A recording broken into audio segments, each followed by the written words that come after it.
Today's session, we are going to be exploring a mindfulness meditation, and generally in these Thursday evening sessions, we're going to be exploring mindfulness and self-compassion practices. And I was thinking about how to approach this, and planning for this session, and I thought, well, it might be quite nice to actually approach it in the same way we do on retreat, which is as building blocks, because we know, or I know that I'm going to be offering these for at least 4 weeks, 4 to 5 weeks at the end of April. That's kind of my commitment and offering to you. And so I thought we could start building the practice a bit. And that's what we do on retreat. We meditate every morning and then we layer it with more and more information. So we start with the foundation building blocks and then keep adding bits in each week. And so that's where we're going to begin today. We're going to begin today exploring more of the mindfulness aspect, what that means, and mostly being in practice and me guiding you through that practice. Mindfulness has been such a fundamental practice in my own life. I think it's the practice that really supported me to start navigating my inner narrative and experience as a result of that of life in a different way. And just to give a little bit of background, I came into yoga and I'd had a lot of anxiety and depression historically. So there was a lot of there was seeking occurring. There was a desire for happiness, a desire to feel a different way. And when I first discovered yoga and meditation, it was all like, this is it. I'm just full of joy. I can trust in the universe and do handstands and it'll be great. And then, not long into it, there was this reality of, well, here I am. This is still me. And those things that were challenging before are still challenging now. And also life doesn't remain the same. And so experiences are constantly changing. And so for me, when I then discovered a mindfulness practice, that was very revelatory, because when you explore, understand a bit about Buddhism, you don't need to be Buddhist to practice this, but this is the lineage and the origin of it. You understand that within the Buddhist practice, there is acknowledgement that basically to be a human is to suffer, which sounds very cheery. To be human is to suffer. Shit's going to happen basically in life. And for me, that was just a relief. It was a relief that actually there was a space of acknowledging and holding the experience that we can all have in our life. And some people have much bigger roller coasters and other people have slightly less, but we all have roller coasters, and nothing stays the same. And we're going to have moments that are challenging and times in our life that are challenging. Never more has that been more true, right? And so the mindfulness and this practice of mindfulness was such a different approach, because it basically said, there is no bad experience. There is nothing wrong with what you're experiencing. Instead, can we learn how to be with it? So it's letting go of the idea of this is good, this is bad, which with it becomes another layer of actually suffering, because we're judging something that's already painful. And instead, it's this possibility with mindfulness of, can I notice what is here in this moment? And can I be with it without changing it? And there's enormous freedom that comes when we learn how to be with any experience. And, I speak maybe for more of the more, for me, challenging experiences, let's say of depression as an example. You can become very fearful of depression when you've had a depressive period in your life.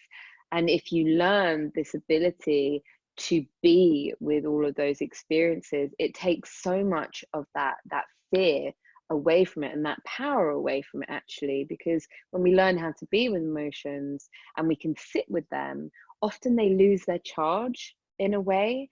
It's not that we're trying to change it, but the act of being with the experience, of not trying to avoid it, allows us this real potential to develop resilience, because we can trust that we can be with experience. And then we start to learn that experience is continually changing.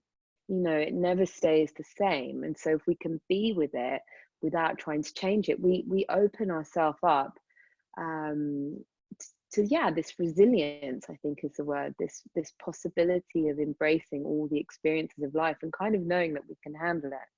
Not to say that it's the end of suffering or the end of, or rather the end of painful experiences, but it's the way in which we relate to them that we can find freedom. So the mindfulness allows us this like tool of navigating our life and learning how to be with whatever arises. And on another level, as humans, you know, we spend a lot of time in reactivity. So we spend a lot of time believing our thoughts. You know, a term I heard years ago that just was like ping for me, light on, was just because you think it doesn't mean it's true. Okay, so if you just, maybe you've heard that before, but just because you think it doesn't make it true. As humans, we often believe that because we think it, it is true. And we can get caught in the challenge of that. So, for example, the inner critic, you know, when we believe those messages in our heads that are like, you're not good enough, or you should be doing this, or da da da da da, we think that because we're hearing that message, it's true. But actually what the mindfulness allows us to do is become witness to that message. So if you imagine this as the message here, whatever the thought is, when we become witness to it, we're no longer the thought. It's no longer all of us. So to use anger for an example, you often, if we're angry or depressed, or we're happy or we're sad, we're like, I'm happy, this is who I am. Or if we're going through, or I'm sad, this is who I am. With the mindfulness practice, we're exploring creating a space of witnessing of, okay, there is a part of me that is sad right now, or in this moment I am experiencing sadness, but that doesn't mean that that is entirely who I am. And that becomes even more relevant when we're experiencing challenging things. You know, it's like, this is a part of me, this is a part of the experience. And there's, again, enormous freedom in that. We have a quote which we use all the time in Soulshine for teaching, and it's a Viktor Frankl quote: between stimulus and response, there is a space. In that space is our power to choose our response, and in our response lies our growth and freedom. So if we never create that space between what we're thinking and how we witness it, we never have the possibility to change. There's another quote, which is, the curious paradox is only when I accept myself exactly as I am, then I can change. It's like we have to find acceptance and witnessing for the experience to have the possibility of changing, and the change comes in how we're then able to react to it. So that's a lot of information right now, but to give some context of this practice of mindfulness.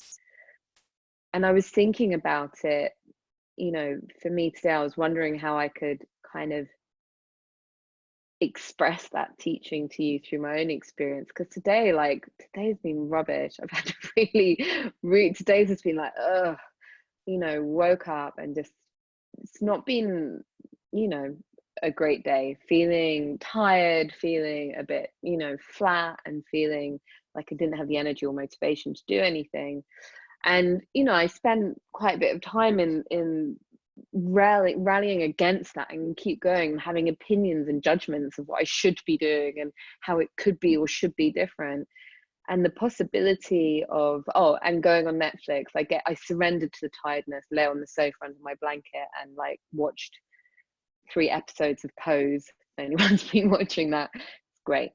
But there was all this judgment going on. With the mindfulness practice, there's a moment that, instead of just being in this story of like, I'm tired, this is bad, this is a bad experience, I'm watching Netflix, this is bad, I'm judging myself, there's a moment of, okay, hold on, what is here today? I was like, what is here today is I'm exhausted. You know, there is exhaustion. There is a little bit of flatness. There is a bit of uncertainty. There's a bit of hopelessness today. You know, that's what's here right now. I'm closing my eyes, even as I just touch in and get a sense of that now. You know, what most needs my attention right now, or tiredness. I'm really exhausted. And in that space came the possibility of, well, from knowing what's there, from witnessing, actually, what do I need? How can I be compassionate? And in that case, it did involve lying on a sofa watching Netflix and just letting go of the judgment. Yay! Mindfulness and self-compassion will help you watch Netflix guilt-free. What a guarantee.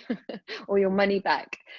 So it's when you're in that trance of unworthiness, that trance of believing the judgment, as opposed to when I had the moments of space, I was like, do you know what? Let's not normalize what's a really tough situation. This is tough. I'm tired. It's been relentless for weeks with business, with this, with that. I just need a break. And so from that space, I was able to respond with compassion to the judgment, to the hopelessness, to the tiredness. Does that make some sense? I can't actually see any of you, so I'm going to imagine in my head that you're nodding. So the beginning of a mindfulness practice, the beginning of the place where we have this ability to create space, is simply, can we come to the present moment? So for a long time, when I began with mindfulness practice, there was this focus of, can I come to the present moment, and can I return here again and again? And what I mean by that is, as humans, our minds are constantly whirling. You know, that kind of relentless thinking thing, like,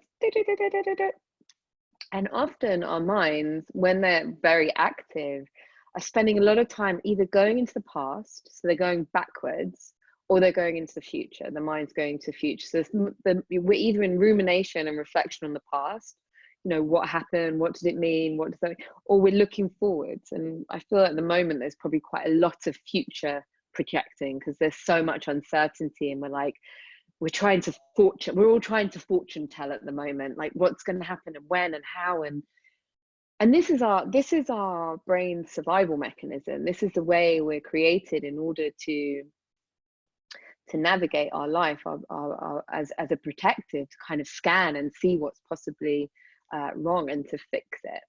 And so the first stage of mindfulness is, can we just come back again and again and again to the present moment? Because in all of these practices of self-inquiry, contemplation, we have to first become aware of what's even happening, of what we're even experiencing, and only then can we start building the space, and in that space is all that potential for freedom and change. So the first step that we're going to focus on today is really around, can we come back again and again to the present moment? And we're going to explore several different techniques of that, which I'll guide you through once we're in the meditation. And the reason there's several techniques is because we need to find the ones that resonate for us. And I'd like to share different tools so you can find the one that works or feels like it might be a foundation to build on for you. So I'm going to ask you to get into position that you feel able to sit comfortably for your meditation. So that might be legs crossed. It might be your back is supported. It might be, I recommend, so for example, for me, I can't show you, but I'm sitting on a zafu, a meditation cushion, and I've got a blanket under my feet, because I find that's really helpful. So I've got a blanket folded that I'm sitting on, and that takes the pressure off the ankles. Then I've got bricks underneath my knees, and then I'm sitting up on something. And the sitting up is important. Let's see if you can see, to get this action of the sacrum being able to tip forwards. And that helps us then sit with an upright spine. Okay, so unless you're very open in your hips and back, most of us are going to want to sit up on something to meditate. All right, so finding your way, and you want to really feel a connection to the sitting bones. So you might just reach underneath and remove the joy. Gosh, I wish I could remember who shared that with me all those years ago. It's been such a gift. It still makes me giggle. Even 10 years of teaching, I'm like, remove the joy. Joy of the buttocks. So you can really feel yourself grounding down onto whatever it is you're sitting on, and the spine nice and long. And in the meditation practice, so today I'm just going to say, don't torture yourself. If you need to move and you're really uncomfortable, then just very mindfully, slowly move, extend your legs, do what you need to do. And so, you can also sit on a chair. And if you're doing that, just really have your feet planted on the earth. You're on a strong foundation. Okay.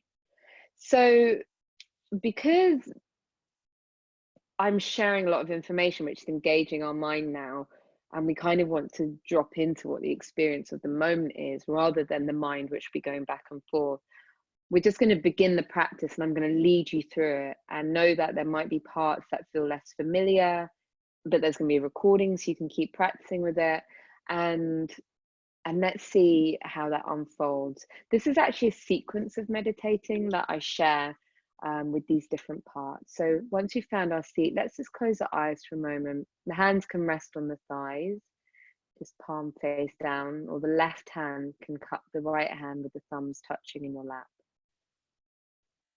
And take 5 deep breaths.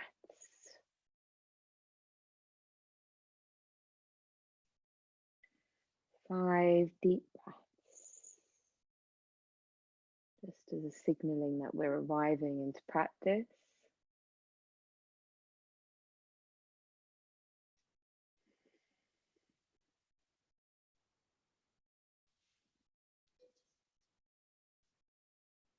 And at the end of the 5th breath, I'd love for you to take a moment to just reflect upon what it is that brought you to join this session today. And in doing so, to reflect upon what it is that draws you to the practice of meditation in this moment and in this life. The Zen teachings, the most important thing to remember is the most important thing. So what is it about this practice for you that brings you to meditate? Because it takes discipline, it takes commitment. And we must remember why. And when you have that sense of your aspiration for your practice, bring the hands into prayer at the heart, the thumbs touching into the sacrum, the head gently bowed. And we're just going to, just for a moment, with the sound of the gong, bow down to that aspiration, planting it like a seed in the space of the heart to be nourished with our presence through practice.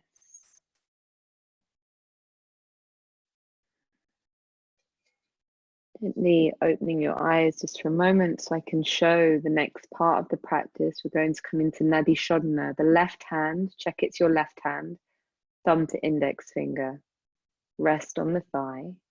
The right hand, index, tall finger towards the palm, remaining fingers extend. Don't worry if it doesn't look exactly like mine. Each of our fingers will be different, or our hands. And bring the thumb, right thumb, to the right nostril and very gently close the nostril. And now inhale through your left nostril for 3, 2, 1. Plug and exhale right side, 3, 2, 1. Inhale right side, 3, 2, 1. Plug, exhale, 3, 2, 1. Inhale left side, 3, 2, 1. Plug, exhale, 3, 2, 1. Inhale same side, 3, 2, 1. Plug, exhale, 3, 2, 1. Inhale same side, 3, 2, 1. Plug, exhale, 3, 2, 1. Inhale same side, 3, 2, 1. Plug, exhale, 3, 2, 1. Keep going with this practice. If the nostrils are blocked, you can imagine the breath, the prana flowing side to side.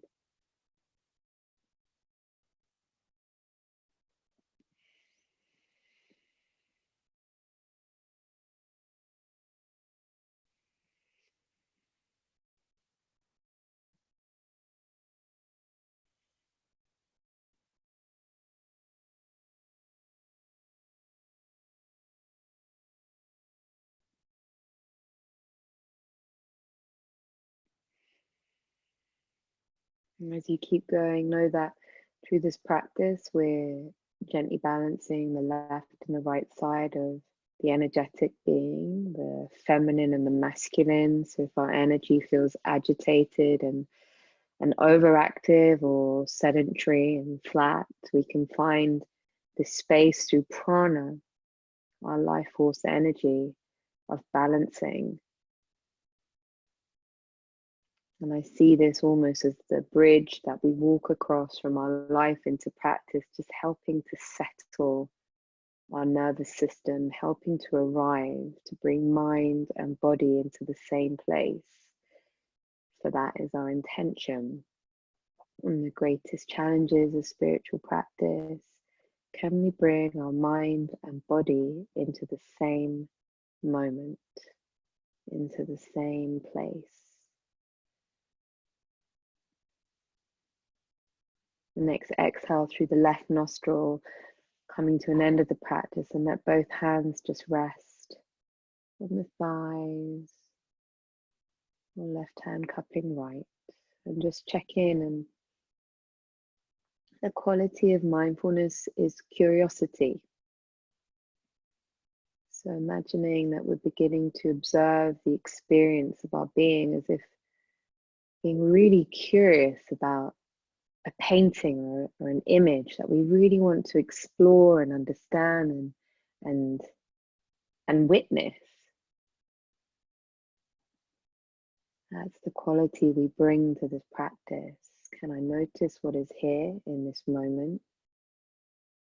And can I be with it without trying to change it? And so we're going to go through a series of different anchors. The anchors are what we use to bring us into the present moment again and again, to help us stay in the present moment again and again.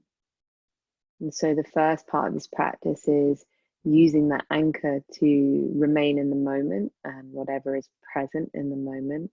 And the second aspect of the practice is noticing when our mind wanders. And I don't say if, I say when, because it shall.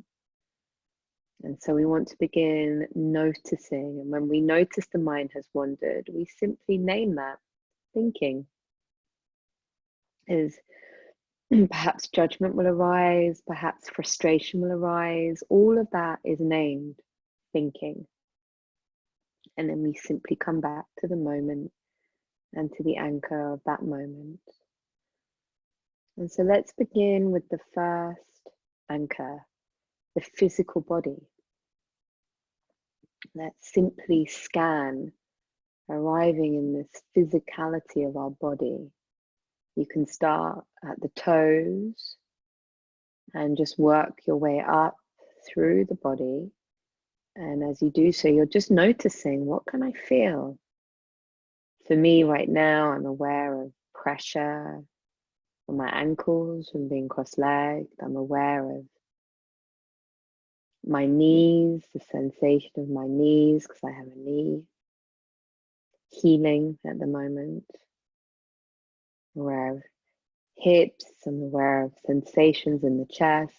So I'm just scanning and getting really curious. I don't need to know what the story behind them is. I don't need to have a narrative about why or what that means or what I need to do about it. It's as if taking or making brush strokes on a painting and filling in the experience.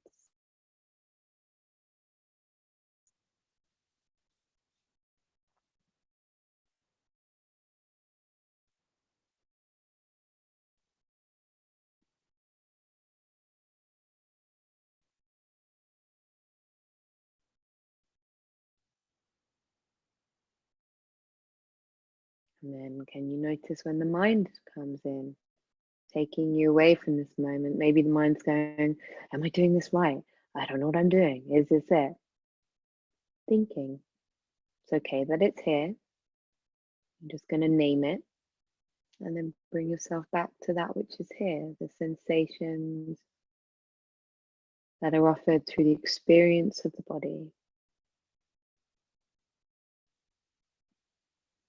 And so often in the experience of the body, we imagine what we're feeling through the mind and through the perception of the mind. Instead, it's almost as if you're walking up to that feeling and really observing what's it really like. What are you actually experiencing when you can feel the twinge of the knee or the back or whatever it is you may be feeling?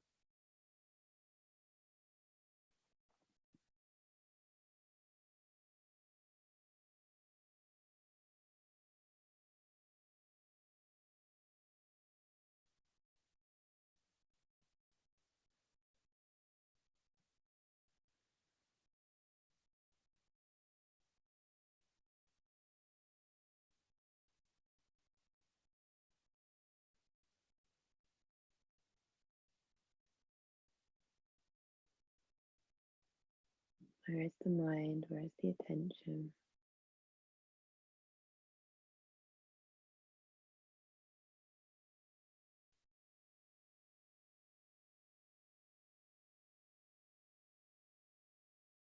Now we're going to move to the second anchor. So understanding these anchors as the tethers of our attention into the present moment and that which is real, rather than the mind journeying into the past or into the future. What is here now? And so the second anchor that I offer is our senses. And you begin to explore each of your senses and what is available. What can you hear far away, close by? What smells, what tastes, what sensations upon the skin? What most draws your attention through your senses, scanning with great curiosity.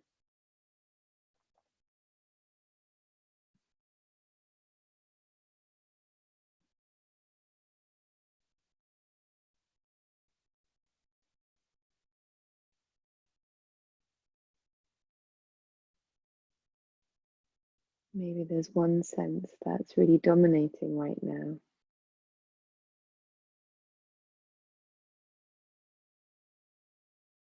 What is that like? Observing, again, noticing if narrative arises, stories, opinions. It's okay that they're there,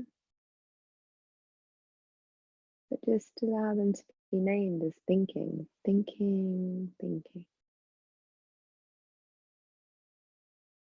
And then coming back to the senses, to that which is here.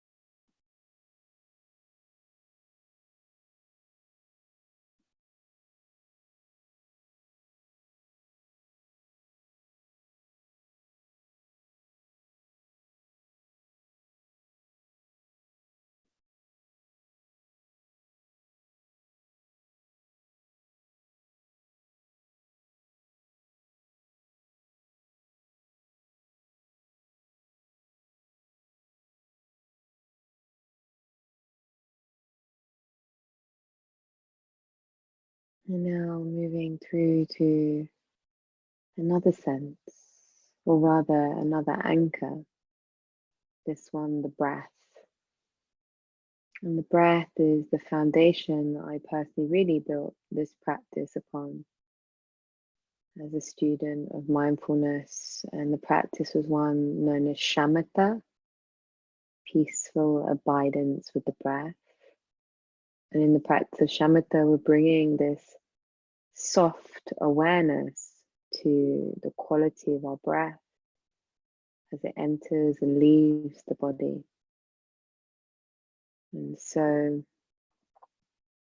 we can use counting As you inhale, noticing the breath entering the body and allowing the words within. I'm inhaling 1. See the number 1 in the mind's eye. And then as you exhale, I'm exhaling 1. And so on. I'm inhaling 2. I'm exhaling 2. Offering this anchor of the breath and the counting for our attention. The quality of the breath as it enters and leaves. And know that if the mind wanders or when the mind wanders, we name it. We name it thinking. And we come back to number 1.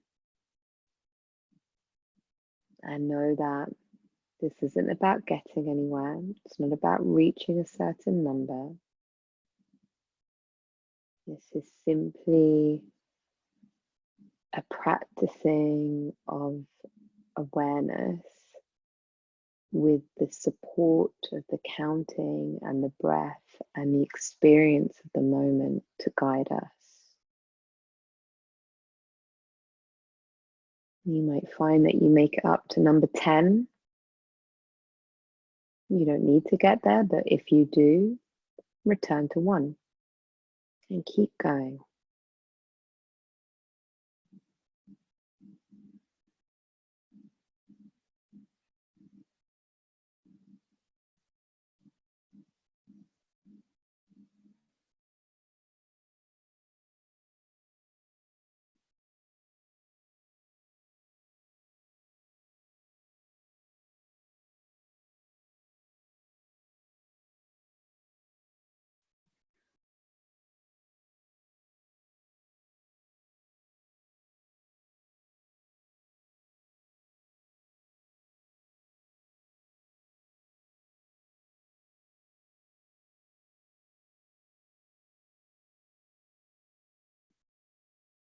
Creating this witness to experience, beginning to explore this space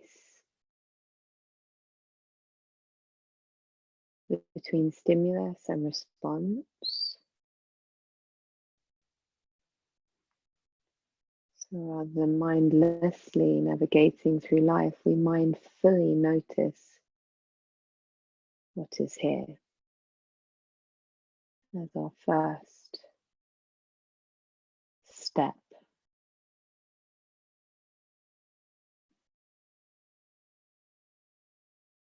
The first step which we can take a lifetime exploring.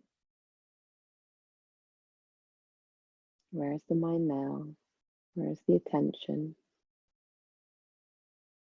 If the mind has wandered, coming back to 1, beginning again.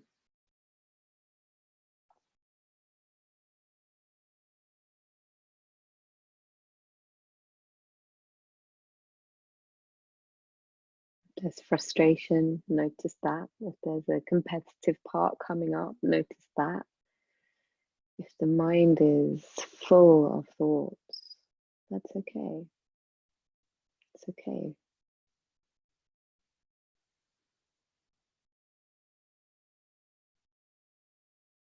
There's no right or wrong. There's just a willingness to explore.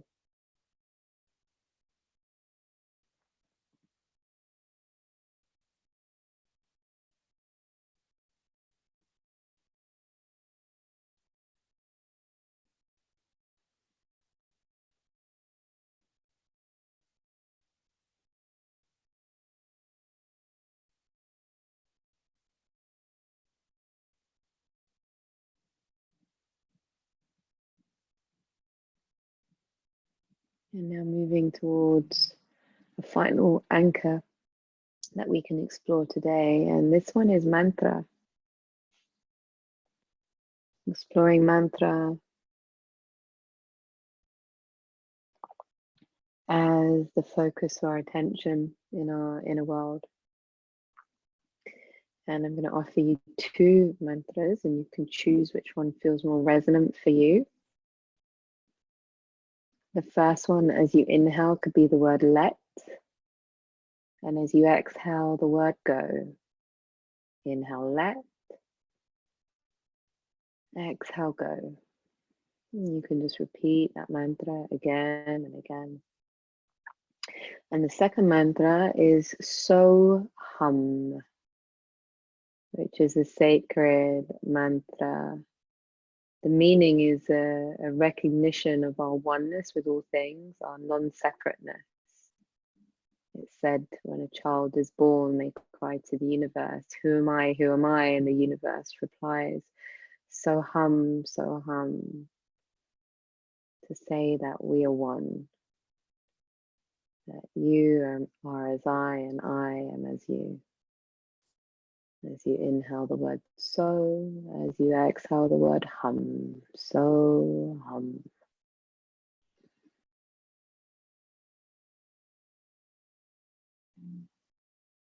And if this is all newer to you, then just remember this is an exploration. We wouldn't expect ourselves to be able to sit at the piano and play it perfectly the first time. So there's no reason it would be any different with meditation.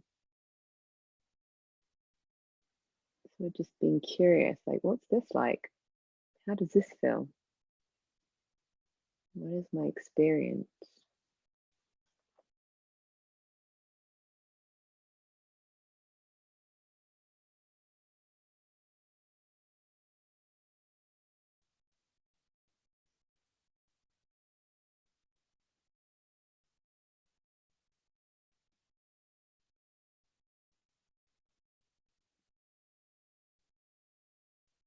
In the same practice, when the mind wanders, we name it and we return.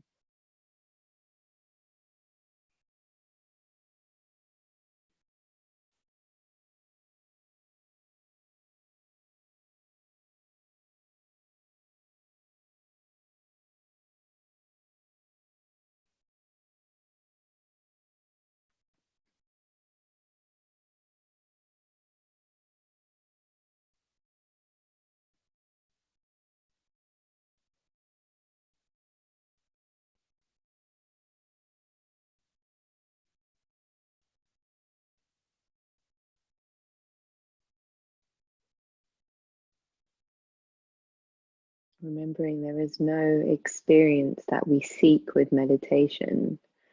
There is not a right or wrong. There's simply a curiosity to any of the many trillions of possible experiences we could be having in a moment. What is here now? And what about now? And what about now? What is here?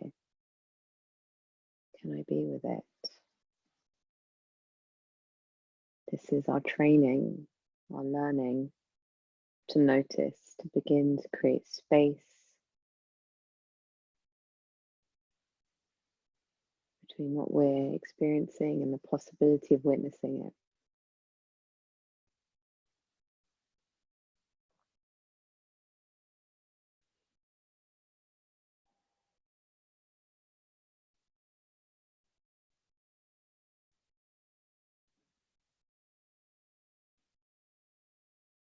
Now, for the last minute or so of this mindfulness, I'm going to ask you to just take one of the practices that most resonated for you, that felt most supportive, perhaps, for you, and just spend some time exploring that yourself. So maybe it's just the physical body, maybe it's the senses, maybe it's the breath, or maybe it's the mantra. Just the next minute or so, finding your own way with curiosity. What's this like?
Take the right hand and place it over the heart space, the energetic heart space at the center of the chest. And then cross or place the left hand on top of the right.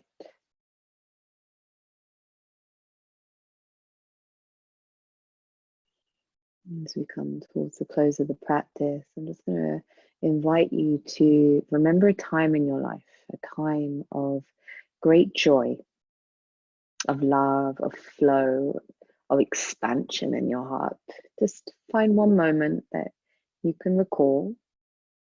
And once you've found that moment, start to really remember it, as if watching it come to life in detail. What were you wearing? Who was there? What was said? How did you feel? What was the weather like? Every detail painting the picture. Really aware of the fact that you're remembering this moment of joy, of happiness, of whatever the positive experience was that you were having at that time. And what we're doing in this practice is practice that I consider almost planting seeds for the flowers in our mind. Because on one hand, mindfulness is a practice of learning how to be with whatever is here, but we also have this possibility within the understanding of neuroplasticity of changing the brain to support the brain, to create different neural pathways and to strengthen different neural pathways. And in particular, we can help it by remembering positive moments, not denying the challenge, but also remembering, just as with gratitude practice, it's as if we're doing the gardening and planting the flowers, and those flowers are our neural pathways. And we're lighting them up through recollection, through recall.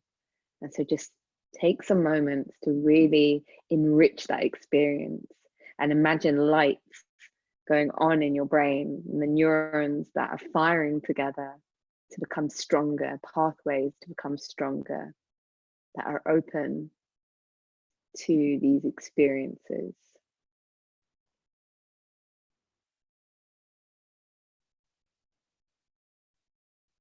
And then imagine just absorbing that experience as if every memory, every bit of that memory is just like drawn into you and held, lighting you up, activating the mind, the brain.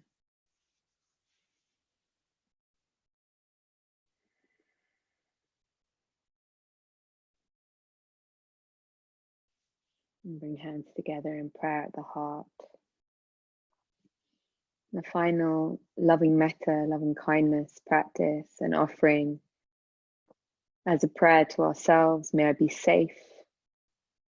May I be happy. May I be healthy. May I live with ease. May I be safe. May I be happy. May I be healthy. May I live with ease.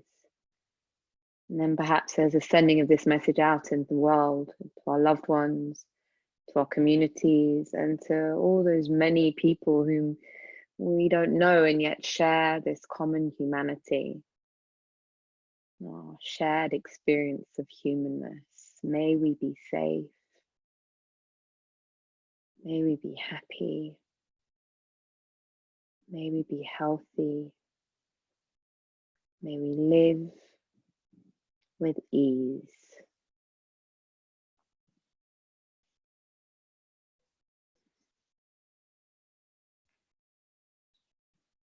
Final closing of the practice with the reminder of what it is that brings us in. This Viktor Frankl quote: between stimulus and response, there is a space.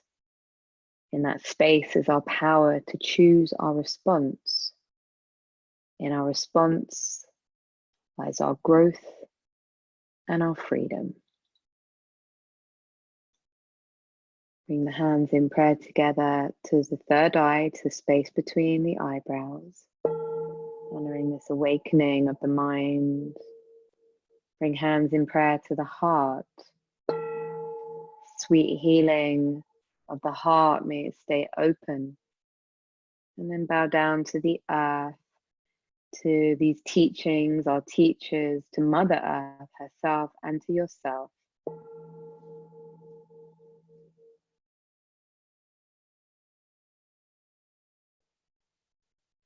Gently rising, opening the eyes. Namaste.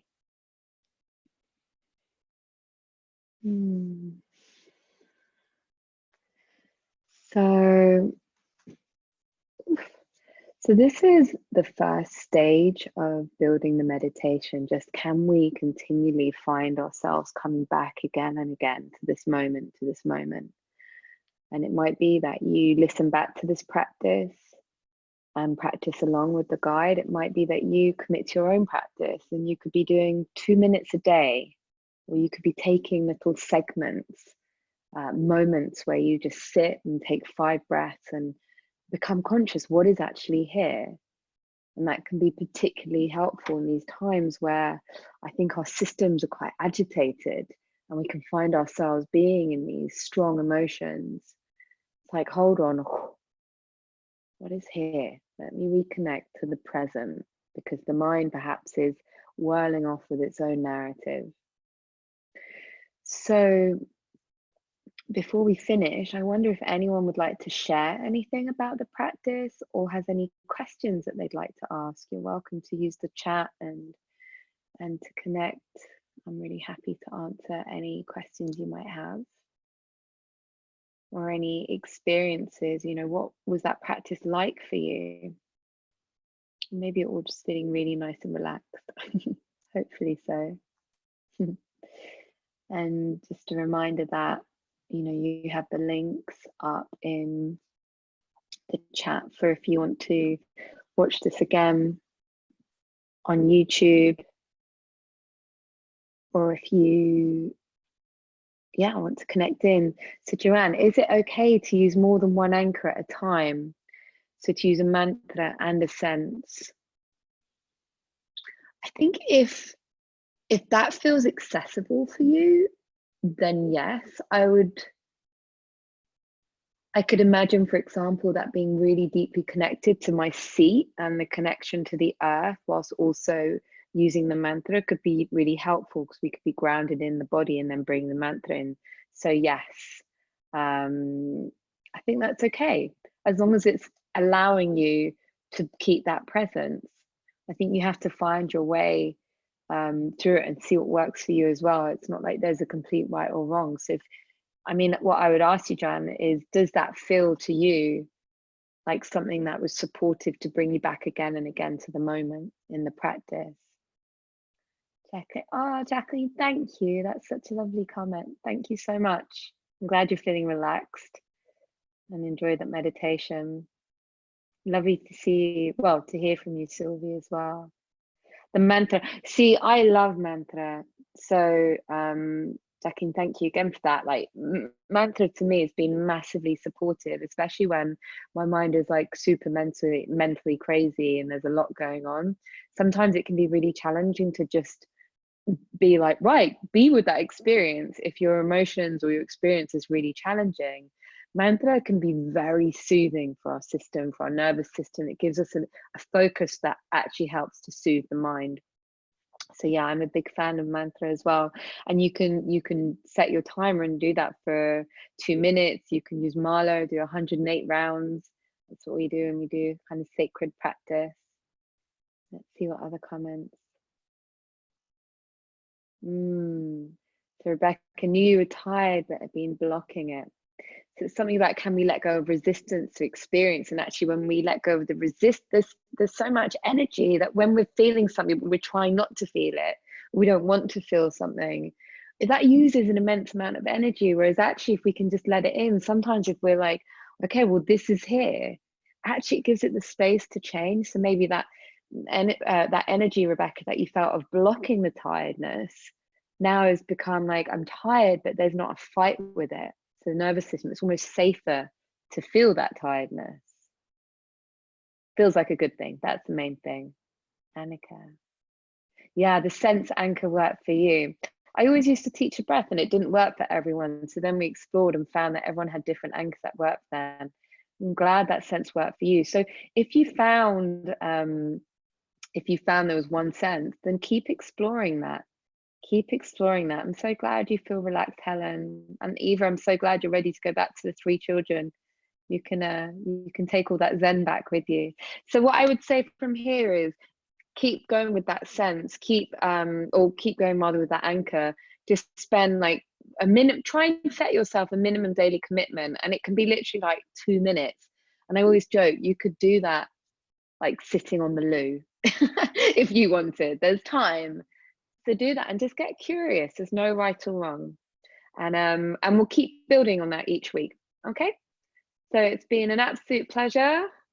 Lots of love to you all. Hope to see you in all the different places. Next up, Yoga Nidra on Sunday, and next week's schedules releasing. Who am I? Releasing tomorrow. Okay. Lots of love. Bye, everyone.